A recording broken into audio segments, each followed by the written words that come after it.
नमस्कार मित्रों, मैं पंडित कैलाश चंद्र जोशी आपका स्वागत करता हूं अपने YouTube चैनल संस्कृति सेज में।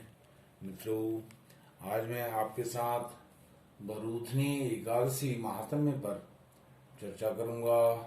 मित्रों, बरूथनी एकादशी महात्म्य पर चर्चा करने से पहले आप मेरी इस वीडियो को लाइक कीजिए और मेरे चैनल को सब्सक्राइब कीजिए तथा अन्य अपने मित्रों से भी मेरे चैनल को सब्सक्राइब करवाने की कृपा कीजिए।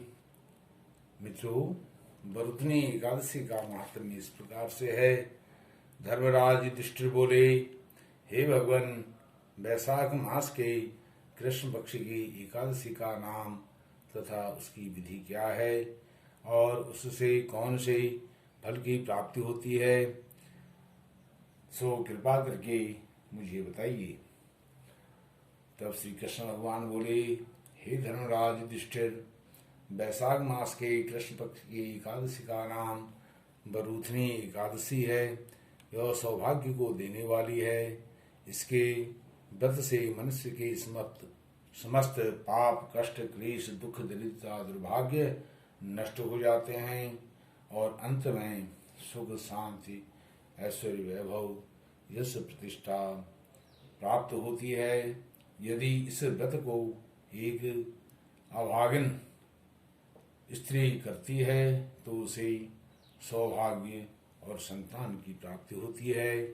बरूथनी के व्रत के प्रभाव से ही राजा मानधाता स्वर्ग को प्राप्त हुए थे और इसी प्रकार धुंधमार आदि भी स्वर्ग को गए थे। बरूथनी एकादशी के व्रत का फल सहस्त्र वर्ष तपस्या करने के फल के बराबर है। कुरुक्षेत्र में सूर्य ग्रहण के अवसर पर जो एक बार स्वर्ण दान करने से फल मिलता है, वही फल बरूथनी एकादशी व्रत के करने से मिलता है। बरूथनी एकादशी के व्रत से मनुष्य इस लोक और परलोक दोनों में सुख प्राप्त करते हैं और अंत में स्वर्ग को प्राप्त करते हैं, मोक्ष को प्राप्त करते हैं। शास्त्रों में कहा गया है कि हाथी का दान घोड़े के दान से और हाथी के दान से भूमि का दान उत्तम है। उससे उत्तम तिलों का दान बताया गया है। तिल से स्वर्ण का दान महान है। स्वर्ण के दान से अन्नदान सर्वश्रेष्ठ बताया गया है।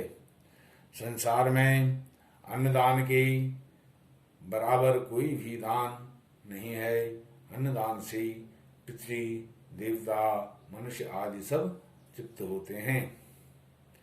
शास्त्रों में कन्यादान इसके बराबर बताया गया है। बरूथनी एकादशी के व्रत से अन्न तथा कन्यादान दोनों का फल प्राप्त करता है। जो मनुष्य लोभ के वश में होकर कन्या का धन ले लेते हैं, वे प्रलय पर्यंत नरक में वास करते हैं या उनको अगले जन्म में बिलाव का जन्म ग्रहण करना पड़ता है। जो मनुष्य प्रेम से एवं धन सहित कन्या दान करते हैं, उनके पुण्य को चित्रगुप्त भी लिखने में असमर्थ हो जाता है। जो मनुष्य इस बरूथनी एकादशी का व्रत करते हैं, उनको कन्यादान का फल प्राप्त होता है।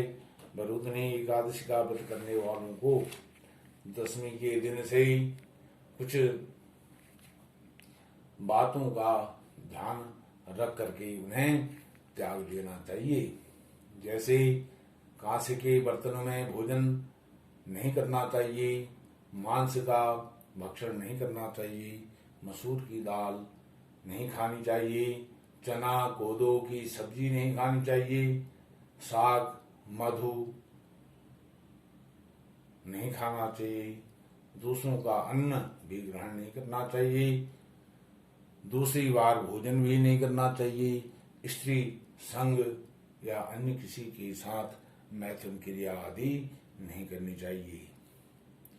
इस दिन जुआ खेलना भी पाप कहा गया है तथा शयन भी इस दिन नहीं करना चाहिए।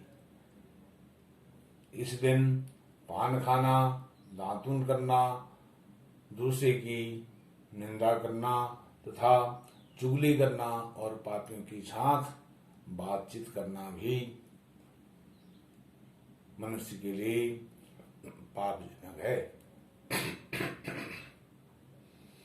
इस दिन क्रोध, मिथ्या भाषण, झूठ बोलना, इन सब का त्याग कर देना चाहिए। इस व्रत में नमक, तेल तथा अन्न वर्जित है। हे राजन, धर्मराज, जो मनुष्य इस एकादशी को विधिवत करते हैं उनको स्वर्ग लोक की प्राप्ति होती है। इस व्रत के महात्म्य को पढ़ने से 1,000 गौदान का फल प्राप्त होता है और यही फल इस महात्म्य के श्रवण का भी है। इसका फल गंगा के स्नान के फल स्वरूप प्राप्त होता है। ओम नारायण।